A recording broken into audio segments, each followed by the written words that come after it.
সকাল থেকে একবারও ফোন করোনি কেন? আমি তোমার ফোনের অপেক্ষায় ছিলাম। অপেক্ষায় ছিলে কেন? কেন তুমি জানো না নাকি তোমার সঙ্গে কথা না বললে আমার একটু ভালো লাগে না?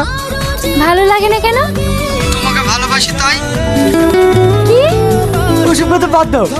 আমার লাইফে আজকে আমি প্রথম 500 টাকা ইনকাম করেছি। ওই টাকাটা আমি তোমাকে দিতে চাই। তোমার ফোন পে নাম্বার বলো। আমাকে কেন? জীবনের প্রথম ইনকাম বাবা মায়ের হাতে তুলে দিতে হয়। তুমি খুব ভালো মেয়ে। এতদিন ধরে তোমার সঙ্গে কথা বলছি অথচ তোমার ঠিকানা জানি না।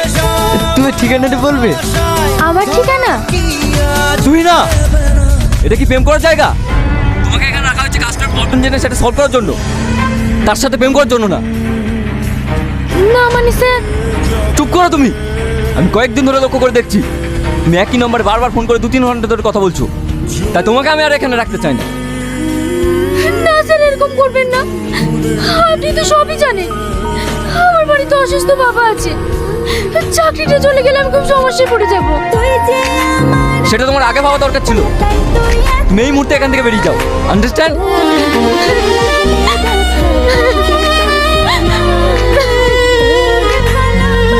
কাজটা হয়েছে? হ্যাঁ স্যার। দাদা, এখানে কোনো কাজ পাওয়া যাবে? না না, কোনো কাজ নেই, যাও। প্লিজ একটা কাজ দেন না, আমার খুব দরকার। বললাম না কোনো কাজ নেই, যাও।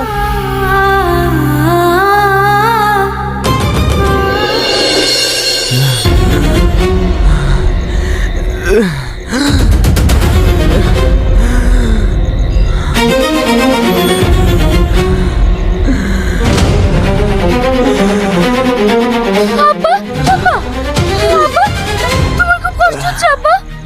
খুব কষ্ট হচ্ছে বন্ধু। ওষুধটাতে আমি এক্ষুনি সুস্থ হয়ে যাবো।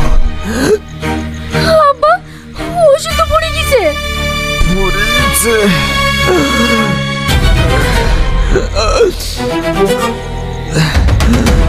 আব্বা, তুমি একটু সহ্য করো, আমি এক্ষুনি ওষুধ নিয়ে আসছি।